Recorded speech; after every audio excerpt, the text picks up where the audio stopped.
Hello, I'm Masahiro Sakurai, director of Kid Icarus Uprising. This may be a bit sudden, but I'd like to start by introducing the game's multiplayer modes. First, we have Light vs. Dark, a 3 vs. 3 battle. When a team's life gauge is depleted, a powerful angel appears. The last player to lose a life becomes the angel for their team. Victory is achieved by defeating the other team's angel. This time we've added narration to the video. The battle you're about to see plays out in a flurry of offense and defense like Smash Brothers. Okay, roll the tape. Let's introduce the teams in today's Light vs. Dark match. The Light team features Beam Claws, Fairy Orbitars, and a Twin Bellows Cannon. And the opposing Dark team comes with an Insight Staff, Black Club, and Bowl Arm. Okay, there's our mystery bonus. And ready? Go! From the get-go, we see a Mega Laser power activated. Both teams are now on the move. Notice the square cursor displayed on enemies? That indicates an enemy is within firing range. Here we see Black Club riding grind rails and firing giant steel balls. Both are unique to this map.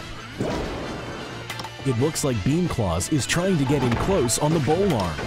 These particular Beam Claws have paralysis properties.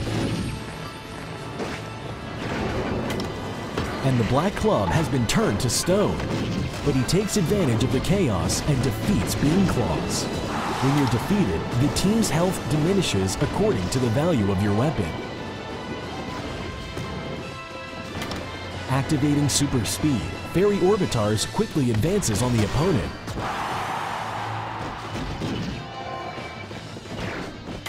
Bowl Arm has respawned and is making his way up to the central island.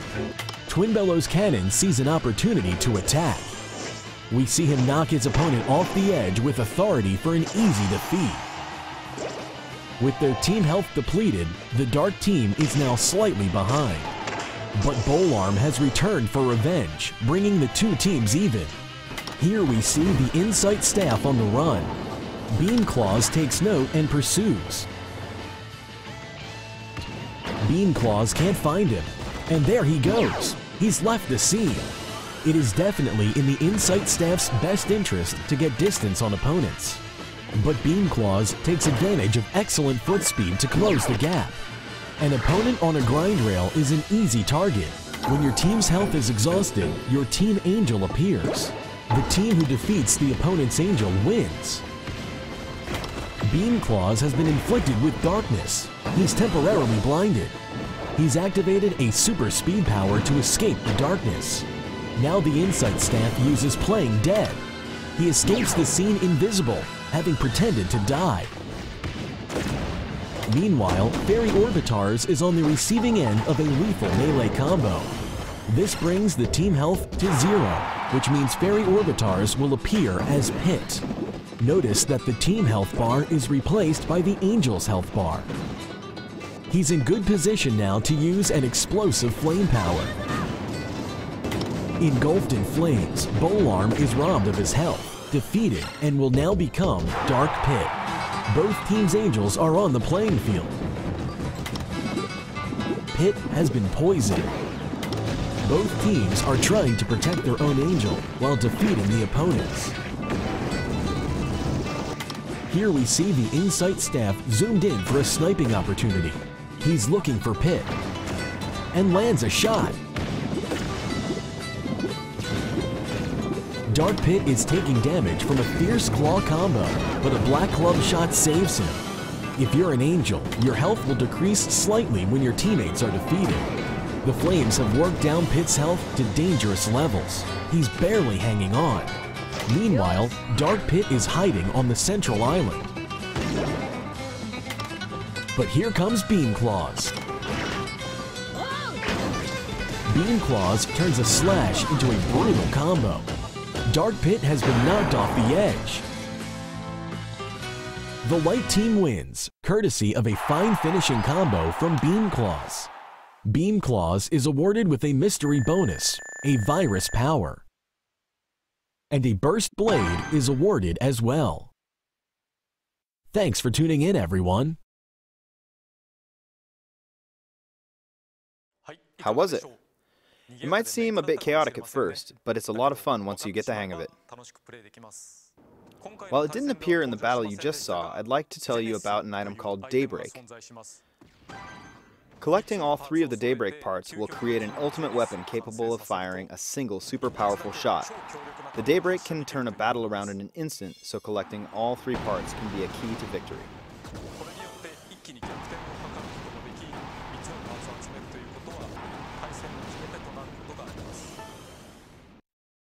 Multiplayer mode can also be played over the internet. While testing the game, I've played against players in both North America and Europe. Also, while we've shown you a match of 3 versus 3 this time, there's also a free-for-all mode.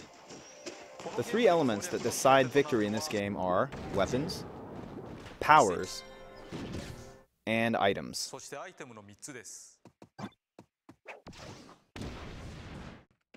Weapons in particular are so distinct, you could almost say each one is like a separate character. Not only is there a wide variety of weapons, but each one has its own unique strength and skills. In other words, its own set of unique abilities. For example, some have powerful forward dash attacks, while others have excellent homing ability. Each one is unique. You'll want to think carefully about which weapon will best help you outwit your enemies. Each weapon also has a particular value. The stronger the weapon, the higher its value. In multiplayer, the value of your weapon determines how much your team health gauge drops when you're defeated, so more powerful weapons aren't always the best choice. However, in single player, it is best to use a powerful weapon. As you clear levels in single player mode, you'll acquire a variety of weapons, but the power of these weapons will vary depending on the intensity you're playing at. Now I'll offer a brief explanation of single player mode. While Pit is an angel who can't fly, the power of flight grants him the ability for 5 minutes as he heads towards his next battleground. These are air battles. After that, he lands on the ground and heads towards the boss. These areas are land battles. Then comes the boss battle, when you take on the boss. These 3 battles combine to make a single chapter. Next, the Fiend's Cauldron is an extremely important element in Kid Icarus Uprising. Here, I'll play the game to show you. When you start a chapter, the more hearts, which function like currency, that you pile on, the more the intensity will rise. As it goes up, so does the intensity of your enemies, but also the rewards you can earn. For example, this is Intensity 2.0. It's pretty laid back. You can defeat enemies one after another as they appear.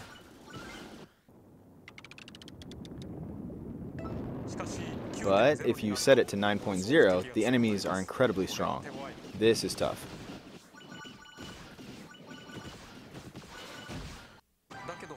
As you raise the intensity, the items you receive will be that much better.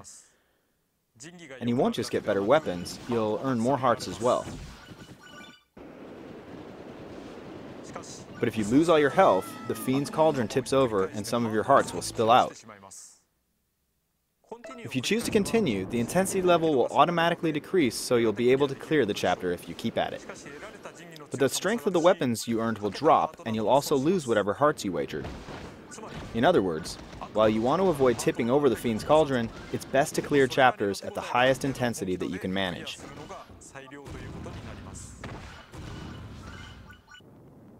I recommend raising the intensity slowly, without taking on too much at once. You'll have plenty of time to take on chapters at a higher intensity once you've developed a strategy and learned where enemies appear.